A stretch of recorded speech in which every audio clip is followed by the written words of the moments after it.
Gaan nou die live location vir julle gee. Hy jaag 'n Mr. D. Suspects wat op hom geskiet het. Hy soek dringende backup asseblief. Boy, ek stuur bikes uit van sy last location af. Hou my updated.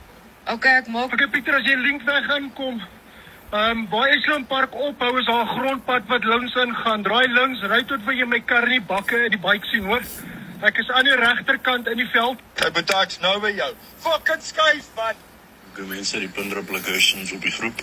Okay, Pieter, ons kry gou al die details. Sover is dit 2 mans gewapen. Ek vind gou uit of daar voertuig betrokke was en die adres waar dit gebeur het. Ja, Piet, ek beweeg uit die veld uit rigting terug aan my kar toe.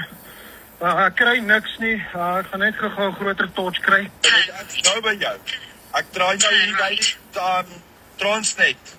Okay, wou enige iemand anders op die groep wat uitgaan, laat weet ons net asseblief. Okay, dit het gebeur op 149 Monument Road. Boy, daar is hier by die ou Kalfontein-stasie in die agterkant of waar wat die GPS bly nou vir my redirect. Okay, Pieter, as jy links draai op Link Road wat in Tembisa ingaan. Gaan met hom reguit aan verby die nuwe toetsgronde. Jy tot waar die Palisade heining aan jou linkerkant ophou. Daar's 'n grondpad daarin. Jy draai links in, seker so 500 meter, jy gaan my kar sien. Kan ons net vra of julle net nog 'n live location of location kan drop daar so ons is ook op pad hier van Breda se kant af. Okay, werk op Moira se laaste punt drop. Okay, kopie Delta Papa 1. Ek is hier so saam met hom Andre so Delta Tango 5 en Andre is on route now to go and give backup in. Ja, maak seker jy is voorberei, né? Ja, 10:64 om, ek is altyd voorbereid. Okay, Pieter, ek gaan laat ons beheer jou gou op ons Hello kanaal laai ook. Het julle nog lede nodig daar vir backup? Langgane nodig? Hotel Tango 1, ek dink dit is die aangeweese idee. Kom ons kyk hoeveel langgans kan ons aankry.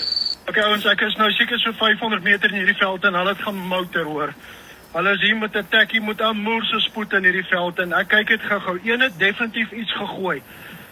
Die tweede een het gehardloop nog so 10-20 tree en nog so 2 skote geskiet en toe verder gehardloop. So ek kyk net wat het die eerste ene gegooi. Horas, hulle kan nie deurgaan daar terug P91 toe nie. Miskien moet ons dan iemand op die P91 kry. Hulle gaan dalk weer deursoen toe. Ja, Dirkie, rigting. Andries, die location wat ek nou net opgesit het is fisies reg by die grondpad waar hy begin van Link Road af. Ek kan haar sien. Kyk, ek staan af by Hotel Papa 1.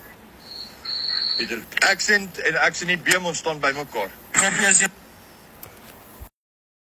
Gaan nou die live location vir julle gee. Hy jaag 'n Mr. D. Suspects wat op hom geskiet het. Hy soek dringende backup asseblief. Boy, ek stuur bikes uit van sy last location af. Hou my updated. Okay, ek maak. Okay, Pieter, as jy linkweg aankom, waar Esland Park ophou is daar 'n grondpad.